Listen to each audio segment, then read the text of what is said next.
Now here's a word to the smart. Don't ever let your peoples boost up your heart, cause you'll fuck around and get your ass torn apart. Hello, hello, hello. Welcome to another college football video and the last regular season college football video. Well, you could even say that was already done because all the regular season games have been played. We only got conference championships today as I record. We got Oregon versus Washington, one of the biggest games of the year, probably the second biggest game of the year besides Michigan, Ohio State the other week. Um, it's been a crazy journey. I've enjoyed it so much, man. You know, it's my first year ever doing this and actually keeping up with each team week by week and getting to the point we are now. It's been such a fun ride. It's not over. There's a lot to go, but I've enjoyed it so much. But let's get right into it. Enough of that shit. All right. Number one is Georgia. I don't know what I was thinking, like mid-season, about, dropping Georgia. I had Washington number one, which I think was somewhat deserved after their amazing win versus Oregon. But Georgia has always been number one. I don't know what I was thinking. They beat Georgia Tech. The final score is a little deceiving. They were up 3 possessions in the fourth quarter. Uh, they ran the ball incredibly well, which has been the story of this team, the turnaround after the first 2 games, really. Once this team got Dajuan Edwards in there, it has been an entirely different rushing attack, and it has been very good to see that they are able to run the ball like they are accustomed to. Defensively, they played a good game, not great versus Georgia Tech. Carson Beck looked fine. Certainly, you could say that they were not playing at 100% this game. I think that's more than fair to say. They gave up 205 rushing yards. Georgia Tech has been one of the best run defenses in the country, so for them to do that, I think is a sign right there. And then 2 turnovers offensively. Certainly not Georgia's best performance, but they still won the game by 8 points, and they were never really in jeopardy if you look at the score. So a win is a win. Georgia obviously is saving their strength, their best playbook for Alabama in the SEC championship. Number two, I have Michigan after their win versus Ohio State. How do I talk about this game? Well, I would say Michigan at home, definitely a major advantage, certainly in this game. I think out of the 3 games I've seen, the last 3, obviously, games that I've seen Michigan play against Ohio State, I'd say this was their worst performance, probably. Offensively, that is. The offensive line played well. Blake Corum and Donovan Edwards were solid, more than solid, really. Blake Corum was very well. J.J. McCarthy, what do I think about his performance versus Ohio State? I think he made the throws he needed to make. They didn't lean on the passing game whatsoever. But McCarthy had a couple plays in this game that made you go, okay, that was a big play. So, all respect due, I've been heavily critical of him his last 2 games against Penn State and Maryland. Out of these 3, his best game was against Ohio State. So I got to respect that. Defensively, they played very well. 2 massive interceptions on Kyle McCord.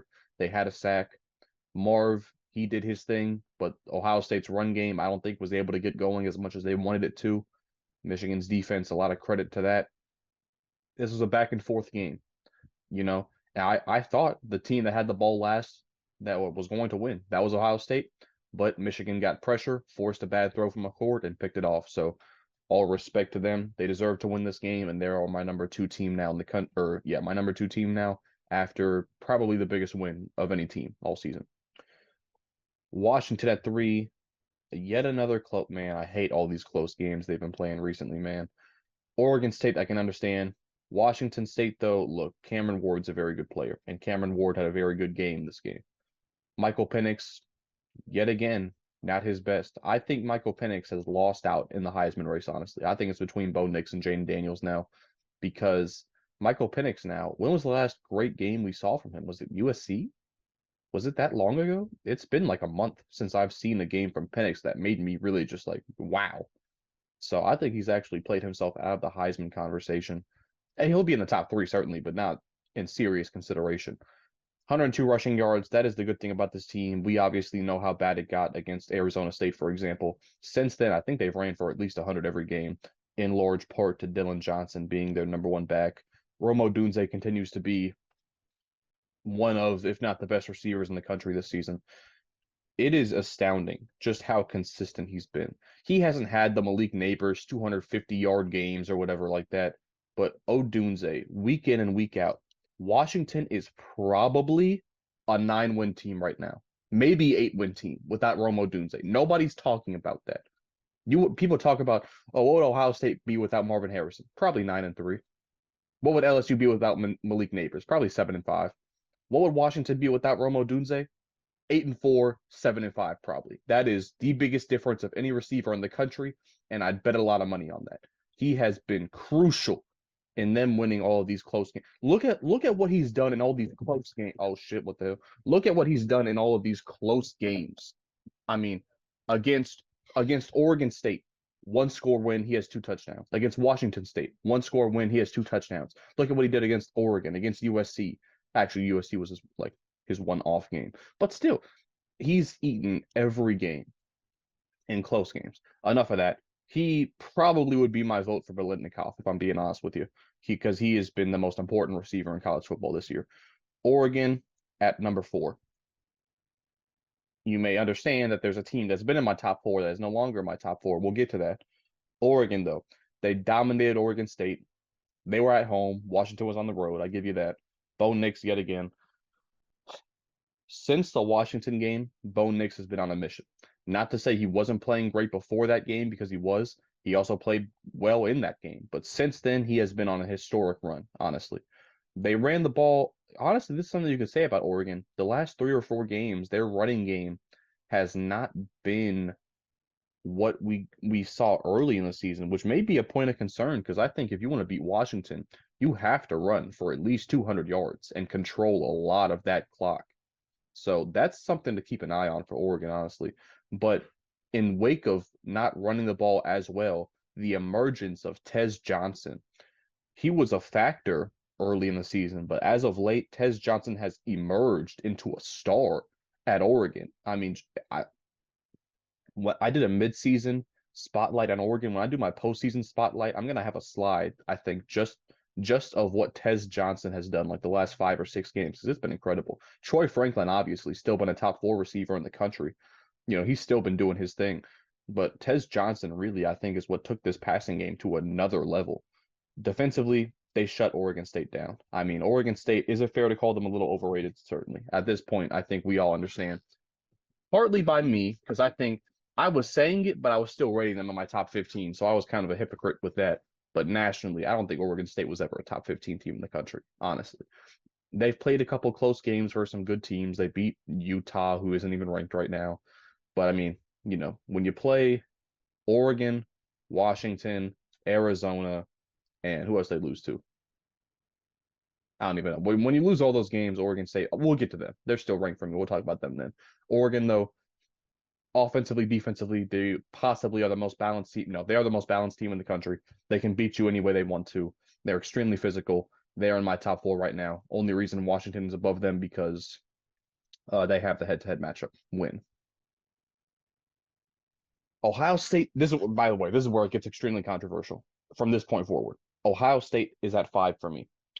Keep in mind, the point of this entire list and rankings is it has nothing to do with what happened a month ago, 2 months ago, 3 months ago. It has nothing to do with what I think is going to happen in the conference championship or even the playoffs. This is about right now, today, Friday, the 1st of December, I think it is. If they played on neutral field, who would I think would win? I think Ohio State would beat every team in the country except the top 4. Kyle McCord is shaky at best. He is not as talented as any of the quarterbacks they've had the last decade. I'll give you that. Their running game and O-line as a whole is wildly inconsistent. If Travion doesn't go off, this team really struggles to run the ball. Marv, we know what he is. He feasted against Michigan, and then defensively, they're a great defensive team. You may look and say, how are you a great defensive team and you give up 30 to Michigan? Well, Michigan got short field twice, and they converted very well on 4th down. I feel like that's what it comes down to. I think Ohio State's defense played more than well enough. But when your offense is punting as often as Ohio State's was, and also turning it over, you put your defense at an extreme disadvantage, especially on the road at Michigan. I think Ohio State's defense played more than well enough to win this game, quite honestly. I mean, if Ohio State doesn't turn the ball over, they probably win this game. If you're in this close of a game with a top team like Michigan and you lose the turnover battle 2-0, I don't know how you win that game. I don't care how well you play. If you lose the turnover battle 2-0 to a team this good, how do you win? You don't. And Ohio State didn't. Marv did his thing. They ran the ball for over 100 yards. Honestly, before the game, if you would have told Ohio State you run the ball for 107, they'd probably take that. They probably do. But it's a game of inches. They had the ball last. They could have won it. Interception, you lose the game. Point blank. Point blank. That's all it really comes down to. With that being said, could they beat any team in the country below them? Absolutely, they could. Would they? I think they would. Maybe not 10 out of 10 times. Like, for example, Alabama at 6. Do I think Ohio State beats Alabama 8 out of 9? Or, sorry, 8 out of 10 or even 7 out of 10 times? No. But 6 out of 10 times? Surely. I'm taking Ohio State. Speaking about Alabama, though, an extremely close game against Auburn. Auburn is one of the strangest teams in the country. They got blown out by New Mexico State, but they played Georgia and Alabama extremely close. Do rivalries just mean that much? Do rivalries just mean that much? I think they do. I think that's as much of a fact as you need right there. Auburn's not a good team. Let's make that very clear. Auburn's bad. But when you're playing your rival, you play past your capabilities. That's what Auburn has shown us this season. Jalen Milroe, the turnaround and the story of him from where we started at, people calling for his head, wanting him to get benched for Tyler Buchner. Tyler Buchner is garbage. And they wanted to see him play over Milroe after the Texas game. Since the Texas game, Milroe has been a Heisman, point blank. Maybe not the best Heisman level campaign of anybody in the country. Would he be in my top 5? I think so. I think Milroe would be in my top 5 for the Heisman. Because Alabama, without Milroe, they don't win this game. They don't win the A&M game. They probably don't win the Tennessee game. They probably don't win the goddamn Arkansas game. People don't understand how bad Alabama's offense is without Milroe. Now, lately, they've been able to run the ball very well, in part due to Milroe, but guys like McClellan, Roydell Williams, they've been doing their thing. Some wide receivers have stepped up, notably Isaiah Bond and Jermaine Burton. Burton's had a career best year. We all know that. I hated on him early in the season. But, still, none of those players I just named are what we would consider Alabama caliber. Alabama has been loaded with first-round NFL talent. They don't have a single first-round NFL player on this roster offensively. Maybe J.C. Latham. Okay, probably J.C. Latham. Maybe the freshman tackle in the future. Maybe. But both of them have been giving up massive amounts of sacks this year. Alabama's offensive line's been bad. Milroe's got beat up this year. Beat up. And it doesn't matter. He keeps fighting through it, keeps balling out. This game came down to a 4th and goal from the 30. Auburn had an all-time collapse at the end of this game. All-time. It should be studied. With that being said, Alabama won. They won. What can I say? They should have lost, certainly. You should have lost to a bad team, but you didn't. You won the game. Defensively, they balled out, 4 sacks, 3 takeaways. I think Dallas Turner got 10 pressures this game, which is, what the hell do you want me to say? It's incredible. We know how good Alabama's defense is. Do I think they'll beat Georgia? No. Just no. I'm not even going to give it a shot. I just think Georgia's going to dominate them, quite frankly. But Alabama, their season, let me go ahead. I made a video after Texas beat Alabama talking about the dynasty was over. I called Alabama overrated preseason, and look at where I have them. 6. At the end of the regular season, I have Alabama 6. They're 11-1. I had to eat my words. I was wrong. I'm still going to be right because I said they will not make the college football playoff for back-to-back years and not make the national champion or not win the national championship for 3 straight years. But that is an incredibly high standard, which nobody should be expected to be held to. Same thing could be said about Ohio State. So Alabama's still a top tier program. Nick Saban's still a top tier coach. This was a bad team in comparison to previous Alabama years. And look at where they are right now. It's an incredible coaching job. Milroe's been playing out of his mind. All credit in the world to Alabama. Texas at 7. In the middle of the season, after the Oklahoma loss, I dropped them slightly. Then when Quinn Ewers got hurt, I dropped them even more because, quite frankly, they weren't a very good team without Quinn Ewers. We saw that, right? We saw that against Kansas State. We saw that against Houston. I think I was right about that. When Ewers got back and I saw what they were playing as with Quinn Ewers, I moved them back up. So now they're back up to number 7. Quite frankly, since their win versus Alabama, Alabama's been the much better team than Texas. That's not even really arguable, is it? Alabama's beaten A&M. They've beaten Tennessee. They've beaten Ole Miss. They've beaten Auburn now, who isn't that very good of a team, I give you that. But they've beaten Kentucky. They blew them out. So since the loss to Texas, and Texas, they lost to Oklahoma. Shaky at best versus Kansas State. Shaky at best versus Houston. Shaky at best versus TCU. They've had a lot of iffy games since then. So now, and also the injury to Ewers, him coming back now. He's been back for 2 or 3 weeks, I believe. But I think it's very fair to say Alabama would win a game tomorrow against Texas. I think they would. Texas, though, against Texas Tech, they played they beat them 57-7. What do I have to say? Ewers still managed to throw an interception. I don't even know how. I didn't watch the game, but 300 rushing yards without Jonathan Brooks is impressive. It is very impressive. Texas Tech, are they good? No. Did we think they'd be good before the season? Yeah, but I think their quarterback got hurt and whatnot.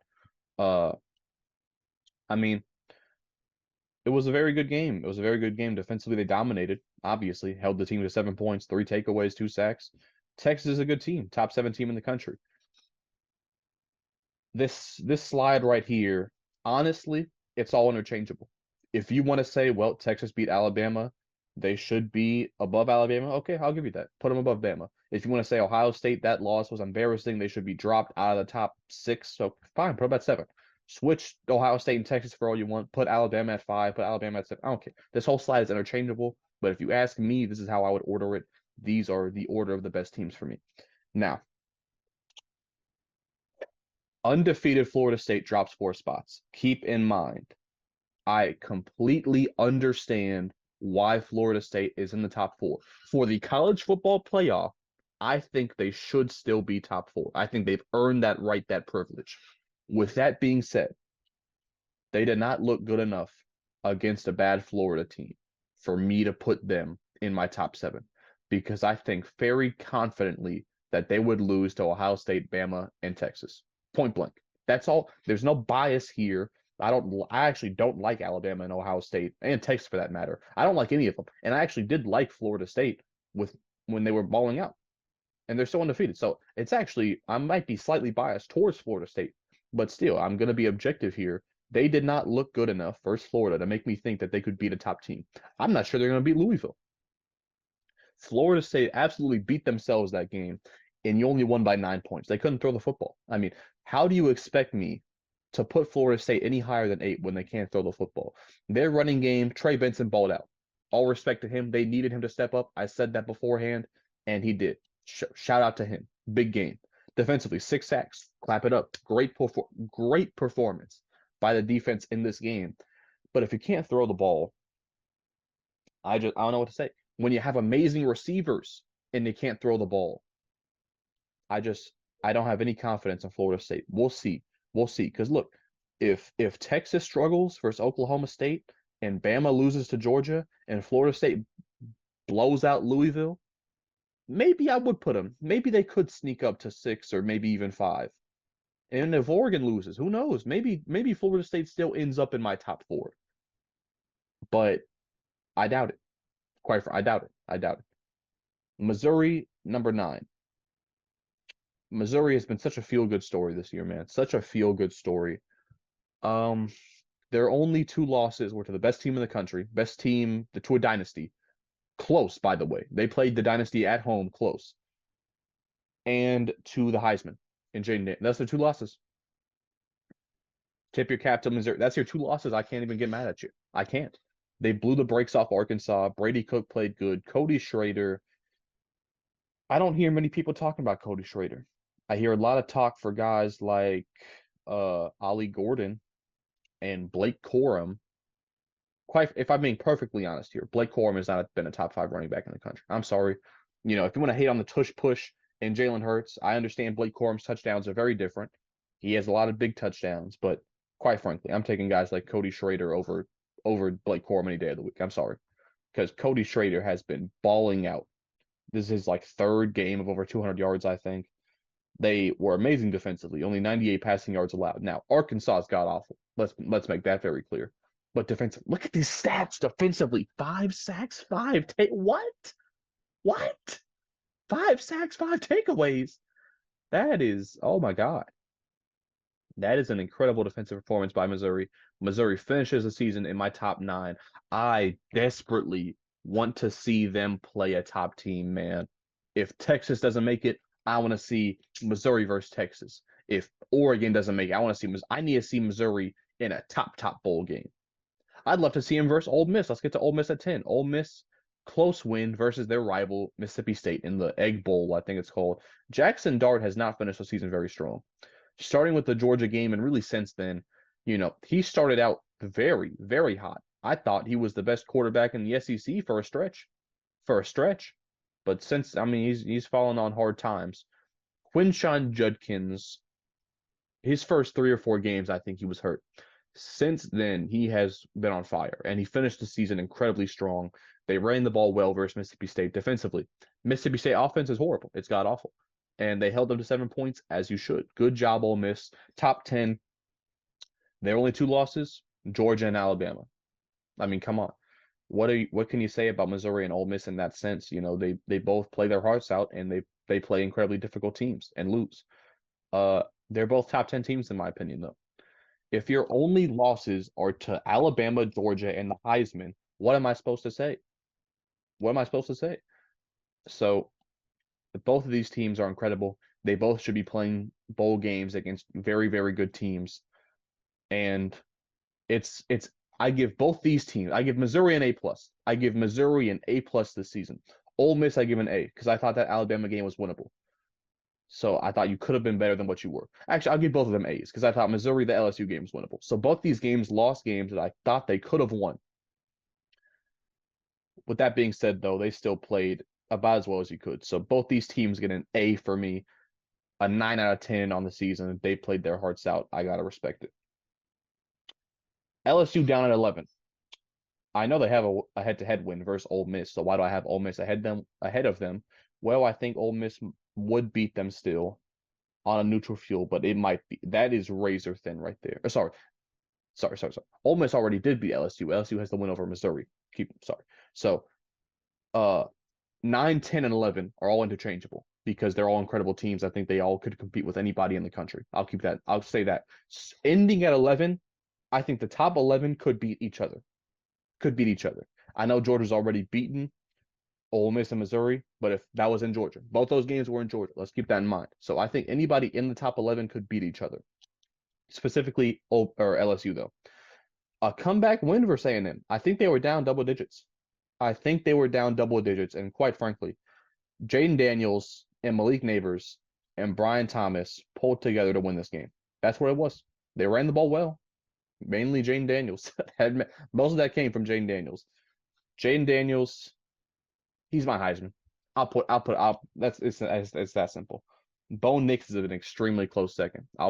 Extremely close. Michael Penix, great season, top 3.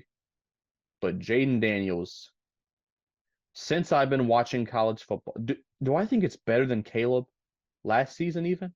I don't know. That's hard to say. But I just remember feeling more impressed this season by Jaden Daniels than by anybody since I've been watching college football, which is a very short amount of time, let me clarify.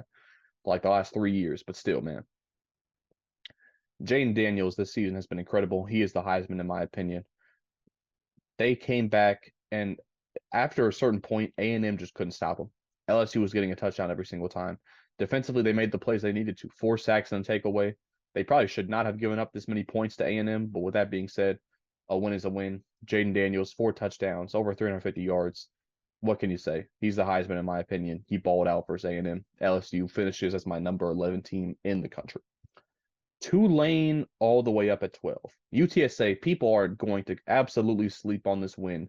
when you compare it to other teams' wins. But UTSA was on a 7 or 8 game win streak. They were undefeated in conference. Frank Harris was playing incredibly well, and Tulane beat him by 13. Michael Pratt, very solid, 175 yards, 2 touchdowns, no turnovers, which is what we've been looking from him, or to see from him in these big games. Mekhi Hughes has been a gem. They found him mid-season, really, and look at what he's done his last 8 games, over 1,000 total yards and 6 touchdowns. This is a guy that everybody in the country needs to keep their eyes on next season, assuming he stays at Tulane, because hell, Alabama could use him. Georgia could use him. Hell, Ohio State, Michigan could use him. Let's keep it as it is. Over 1,000 yards in the 8-game stretch. It's damn impressive. Chris Brazzell, these last 2 games. I think these last 2 games he has 4 touchdowns. He is a big, lengthy receiver who I'm happy they're finally starting to utilize. He is a big weapon for Tulane. He's been balling out these last couple weeks. And then if it's 3 sacks, 5 takeaways, UTSA. Now, Frank Harris is liable, very liable to turn the ball over. I give you that. But 5 takeaways is incredibly impressive. Tulane picked a good time to have their best defensive performance. And it's an impressive win. I'm sorry. Tulane's only loss, keep this in mind, guys, their only loss was to Ole Miss, a top 10 team in the country, and Tulane didn't have their starting quarterback. They're 11-0 in my eyes, guys. They're 11-0 with Michael Pratt. I think they won 1 game with the backup, but you get what I'm saying. So Tulane is extremely underrated in my opinion. I think they're like 23rd or something in the country. That's so underrated in my opinion. They deserve to be way, way, way higher than they are. Oklahoma, 13. How do I judge this game? Do I talk about first putting up 69 points or giving up 45? We'll talk about the offense first, because Dillon Gabriel, his ending report card, he's had some amazing games. Dillon Gabriel has been an Oklahoma quarterback and then some. He is the reason they're 10-2, point blank. The game against Texas, the game. You just look at most games, honestly. I mean, most games for Dillon Gabriel, he has at least 4 or 5 touchdowns. This game, 436 yards, 4 touchdowns. They ran the ball incredibly well. Oklahoma, by the end of the season, like these last 2 games, has really found themselves offensively. 4 receivers over 50 yards. Defensively, had a sack, a takeaway. I'm not even going to talk about the defense. Defense gets no credit for this game. They gave up 45 to goddamn TCU. But offensively, this has become the Oklahoma we're used to seeing, and that's in large part to Dillon Gabriel. So give him all the credit in the world. Oklahoma, though, it's a tough situation. When thinking about Oklahoma, really, all they had to do was beat either Kansas State or Oklahoma State, and their outlook would be completely like, let's say they beat Oklahoma State, right, and their only loss was to a Kansas team on the road in very crazy weather. So let's say that happened. Where would Oklahoma be right now if that happened? They would probably be above Texas, certainly. So Oklahoma would be in my top 6 or top 7, certainly, playing in the Big 12 championship game. Oklahoma would be in position to make the college football playoff if they just beat goddamn Kansas or Oklahoma State. It's incredibly embarrassing. Such a disappointment that they're one of these best 13 teams in the country and they don't even get to play for a conference championship. But it is what it is. They did it to themselves. No sympathy, no pity here. But still, Oklahoma, a very good team with a damn good quarterback in Dillon Gabriel. Notre Dame, I really hate how they finished top 14, honestly. Notre Dame has been such a disappointment to me personally after how well they started. Should have won the game versus Ohio State. They lost that game in brilliant fashion. They snatched defeat from the jaws of victory. And since then, they collapsed. We know what happened versus Louisville. Should have lost versus Duke. The loss versus goddamn Clemson in embarrassing fashion. And Notre Dame, I hate Notre Dame, honestly. This season has made me hate Notre Dame. Sam Hartman was the definition of a fraud. Audric Estime carried this team and then some. This is probably a 7-win team without Audric Estime. Defensively, they played their hearts out this season. A bunch of big performances defensively. They finished number 14 for me because all these teams below them have just as many problems and inconsistencies as they do. Let's get to Penn State. Number 15, Penn State. They beat the brakes off Michigan State. I don't care. Michigan State's god-awful. Drew, let's keep it as it is. Penn State plays at a higher level versus bad teams. We know this. But when they play good teams, the only two good teams they played this season, Michigan and Ohio State, what did they do? They were god awful versus those teams, weren't they? So I'm not going to give them any credit for beating Michigan State. Any.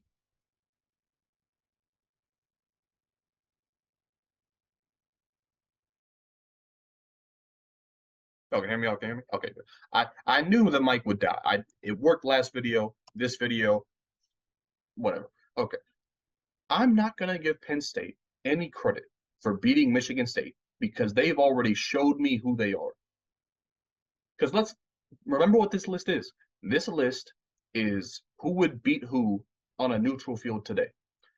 If Penn State played Notre Dame, Oklahoma, Tulane, LSU, Ole Miss, Missouri, if they played any of those teams on a neutral field today, they'd lose because they can't play against big teams. They can't play against a good defense. Drew Aller sucks. They can't run the ball. They have no receivers. Their defense is very good. It's a very, very good defense. But unless you force 6, 7 turnovers, you're not playing Illinois every game. You can't do that. You're not playing Illinois and Michigan State every other game. You can't force 6, 7 turnovers against Missouri, against Ole Miss, against Oklahoma. And some people will be like, "Oh, they'd obviously beat Tulane, Rod." I don't know. I'm not sure. I don't think so. They suck. They suck versus good teams.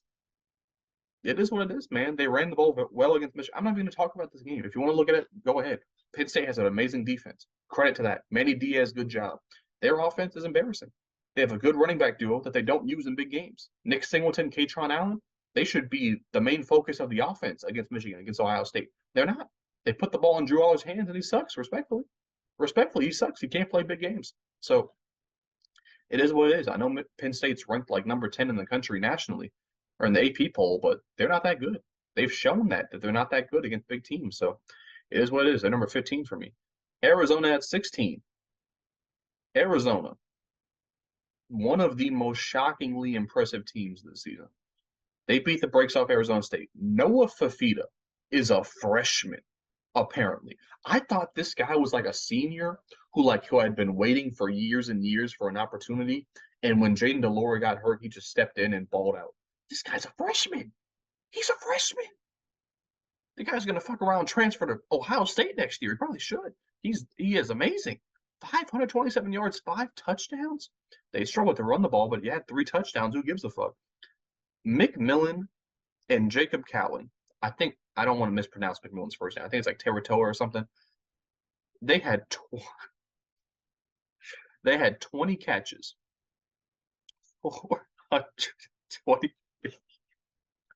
20 catches, 423 yards, and 2 touchdowns. What the fuck am I supposed to say?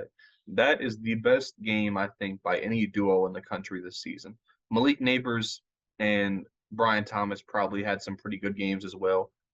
But this game by McMillan and Cowling were, I don't know what to say. Defensively, 3 takeaways, 2 sacks. Arizona has more than earned the opportunity to play a top bowl game. And I want to see it. I want to see Fifita and McMillan and Cowling and this defense. I want to see them beat the brakes off Penn State. That's what I'd love to see. I would love to see them beat Penn State in a bowl game. Oh, that would make my day. Or beat Notre Dame in a bowl game. Oh, that would make my day. But if I want to, bro, if I got to see Arizona versus LSU, oh my God, what a matchup that would be. I wish I was in the room. I wish I was one of the people who could put bowl games together. Oh, what a dream job that would be. That would be amazing. You'd probably have to put some bummy teams like Penn State versus Notre Dame together. I hope that's I don't want to see Penn State or Notre Dame versus a very good team, honestly, unless they just get blown out, which that would be fun. But anyways, Arizona, they get an A+ this season. Nobody was expecting this, and they've beat a lot of good teams, man. Utah, UCLA, Oregon State. They beat Washington State early in the season. So shout out to Arizona. They had a great year. Liberty deserves to be way higher than where they are in the actual rankings. Caden Salter had a very bad game this week. I'll give you that, but they ran for 441 yards against UTEP, 7.1 yards per carry, 5 touchdowns. Quentin Cooley, nobody is talking about him. The few posts that are made about Liberty or about Caden Salter, which, deservingly so. He's been great. But Quentin Cooley, almost 1,300 yards from scrimmage with 13 touchdowns, and he still has a couple games to go, assuming they win their conference championship and play at a bowl game. Quentin Cooley could finish with 16, 17, 18 touchdowns. So keep an eye on him. Defensively, 3 sacks and a takeaway. Do you want to give up 28 points to UTEP? Probably not, but Liberty is the best rushing attack in the country, albeit against bad competition. But, man, I want to see them. I want to see them versus another top team, man. Liberty versus James Madison, I'd go there. Liberty versus Tulane, I'd like to see it. Although you would probably want these teams to play actual Power 5 teams to see how they line up and how they would test up. But bro, I'm afraid that they're gonna put Liberty versus like Auburn or some shit. Like that would be actually that's crazy. I made the connection. I forgot that their coach went to Auburn. That's kind of crazy. But now that I'm thinking about it, but no, I want to see Liberty versus a ranked Power 5 team. Like I want to see James Madison versus a ranked Power 5 team. Same with Tulane. So Liberty has earned that right, in my opinion, because they've played their hearts out this season. Louisville, the first team out here that's lost besides Ohio State, I think. What do I think about their loss to Kentucky? I think offensively, Jack Plummer and company have actually proved me wrong these last couple of games versus Miami and Kentucky. I did not expect this team to be capable of putting up 30 plus. Jawar Jordan and Jamari Thrash contributed this game, certainly, which did not happen against Miami. But defensively, man, I thought the Louisville defense was the strength of the team. And to give up 30 plus back-to-back weeks, that's not a good sign. That is very much so not a good sign. I don't know how they're supposed to stop Florida State if you can't stop Kentucky and Miami. Now, neither of those teams are bad. They're actually probably pretty good, better than their record says they are.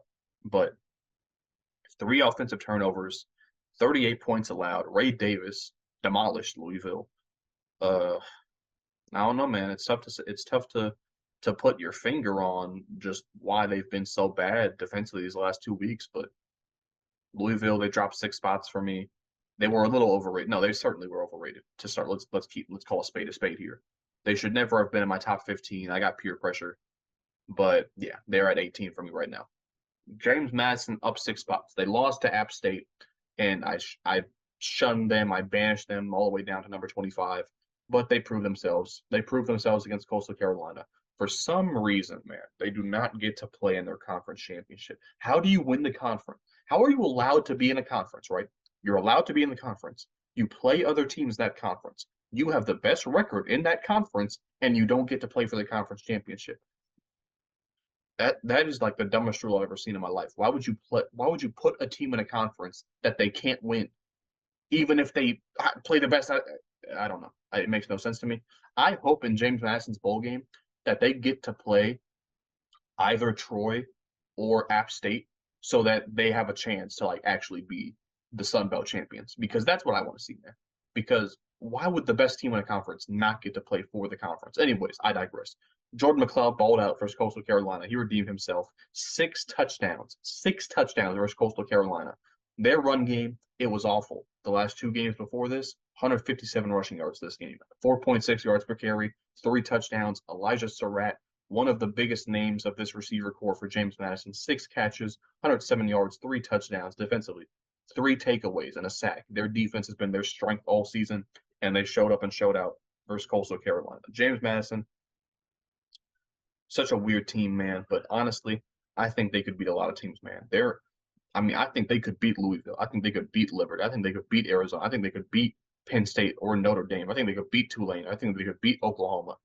I want to see James Madison. I want to see James Madison versus a ranked, top 20 ranked Power 5 team. I really do, because I think they could show up and ball out. SMU moves up 4 spots all the way into my top 20. They became ranked for me after their win against Memphis, and now they beat the brakes off Navy, and I think they're a top 20 team. They're playing incredibly well. If you look at the stats, they're like a top 10 team everywhere, offensively and defensively. They are one of the best statistical teams in the country, and it's not really close. Offensively, they're up there, man, because Preston Stone, especially these last 2 weeks, I think he has like 600 yards, 6 touchdowns, no turnovers. He's been balling out. They don't run the ball incredibly well. I'll give you that. But 118 rushing yards on your off day that's still pretty good. I mean, look at Washington, for example, as a team that struggles to run the ball on their off days. So you're still doing pretty good there if you're SMU. 3 touchdowns running the ball, so you can't be mad at that. 5 receivers over 40 yards. That is the thing with SMU. They do not have one receiver that's really, really, stand out, but they have about 7 that could really hurt you, and they get all of them the ball. Defensively, 4 sacks, 2 takeaways. It's a very good defense. Memphis put up a lot of points on them, but that's because Memphis is a pretty good offense. I mean, SMU versus Tulane, that's a very big game, man. I'm looking forward to it. That's a top 20 matchup for me. It's my number 12 versus my number 20. So that's a big game. I'm probably going to watch it, So I'm looking forward to that. Oregon State, they dropped 3 spots. What do I think in a kind of a recap of Oregon State's season? What do I think? Well, you won 10 games last season. You bring in DJ Uiagalelei, who's supposed to be a massive upgrade at quarterback, and you win 2 less games. They played a very tough schedule.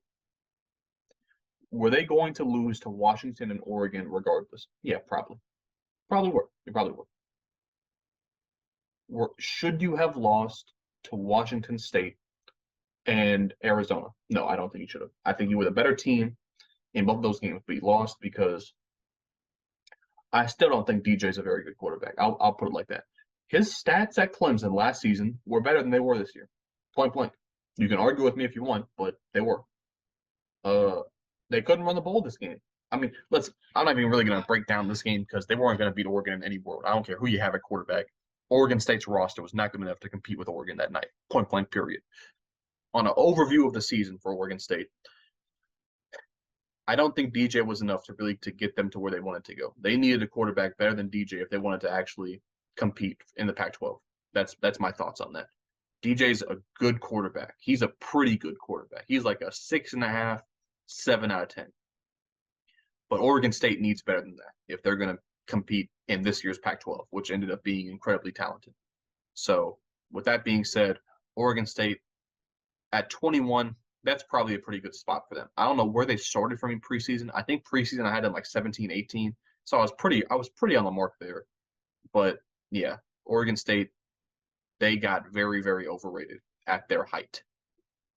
Toledo at 22 for me. Toledo 11-1. By the way, Toledo's only loss was a 2-point loss to Illinois in week 1. So they're on a 10-game win streak here. Sorry, an 11-game win streak here. They just beat Central Michigan. And if you don't know much about Toledo, their quarterback is a dual threat, not amazing through the air. I'll admit, he is not a Liberty quarterback or a James Madison quarterback as far as throwing the football. He's not. He's not one of those guys. He's a dual threat who can beat you in both ways. Their running back, Penny Boone, is the key to this offense. Over 1,500 total yards and 16 touchdowns. He is a stud. He is a star, and he might finish the season with 20 touchdowns after their bowl game.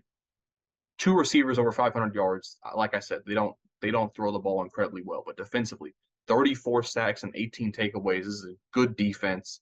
They are going to play in the MAC championship, I think, against 10-win Miami of Ohio, the best Miami in the country. So keep an eye on Toledo. They certainly, if they win their conference championship, they could get into the top 20. And who would I like to see them in a bowl game against? Hard to say. I have not been keeping up with Toledo like I have with a James Madison or a Liberty. But Toledo, they are a team here that they are finishing incredibly strong with an 11-game, might be a 12-game, or even a 13-game win streak here. So please keep an eye on Toledo. This slide hurts me. This whole slide, really. Iowa, I did not want to rank. I'll be brutally honest here. I hate Iowa. I have a hate relationship with Iowa. They run a revolutionary system of no quarterback. They don't have a quarterback. I don't care who is listed as their quarterback. They don't have one. They beat Nebraska 13-10. It's a miracle they scored 13 points. They ran the ball well. I don't know why Iowa doesn't just fully fucking commit to being like Navy or Army or Air Force or some shit. Just try and get a bunch of guys that can run the ball every play, honestly. Because they have a pretty good offensive line year in and year out from what I've learned. So, I mean, just abandon throwing the ball. It makes no sense. I mean, they have 5 receivers, a career high 5 receivers over 8 yards for Iowa. Clap it up for them. Defensively, we all know. Do I need to break down Iowa's team? They're 10-2. You could probably make the case that they should be 11-1 because they got cheated against Minnesota, I think. So that's really that. They got cheated this season, so I'll give them the nod in my top 25. Do I actually think they could beat Oklahoma State or North Carolina State? Maybe. Ugh. Okay, we got to move on. I got chills talking about Iowa's offense for that long. Oklahoma State. They should have lost this game, and I affected their rankings accordingly. They gave up 34 points to BYU. They should have lost this game. They had to come back at the end. I really wish Oklahoma was playing in the Big 12 championship instead of Oklahoma State. Oklahoma State's such a weird team, such a weird, like, ugly team that actually shows up and plays well at times. Ollie Gordon had 5 touchdowns this game. He had 5 touchdowns. He might finish with about 23, 24 touchdowns on the season. He's a true sophomore, by the way. Johnson and Presley over 200 yards combined, 18 catches. Defensively, they had 2 takeaways. They should not have been in this close of a game versus BYU, but Oklahoma State plays down and below their competition. They played down and below UCF and South Alabama. So I don't know what to think about Oklahoma State. I think they're going to get demolished by Texas. But this is not a preemptive ranking just because I think they're going to get slobbered. I still am going to put them in my top 24. North Carolina State, 25. They beat one of my crushes of the season, North Carolina. North Carolina crashed and burned hard. North Carolina State, I wrote them off early in the season. I think after they lost to Notre Dame, I was like, oh, okay, this team probably is not that good. And here they are. Here they are, finishing incredibly strong. Brennan Armstrong balling out against North Carolina, 356 yards, 3 touchdowns. Kevin Contraception is a freshman All-American, I believe, as wide receiver / running back. He ran the ball a lot this game. 186 total yards, 2 touchdowns. They had 3 takeaways, 2 sacks defensively. They balled out, man. I got to give them credit where credit is due. Just because I like North Carolina does not mean I can't, give North Carolina State a top 25 spot because they do deserve it. 9-3, rallying as of late and earning a spot in my top 25. That was a long-ass video. I don't know how long that shit is going to take to edit. But, man, that is the last regular season video. Moving on here, we're going to be talking about the conference championships, bowl games, playoffs. So I appreciate anybody who's watched to this point, who's taken this journey with me. This is my first year doing this. Hopefully my worst year. Hopefully it gets only better and better from here on out. But I appreciate it, y'all. Thanks for watching. Subscribe if you're new. Leave a like if you enjoyed. And I'll see y'all on the next one, man. Peace. It's out the motherfucking pack. Right out. But niggas don't know how to act.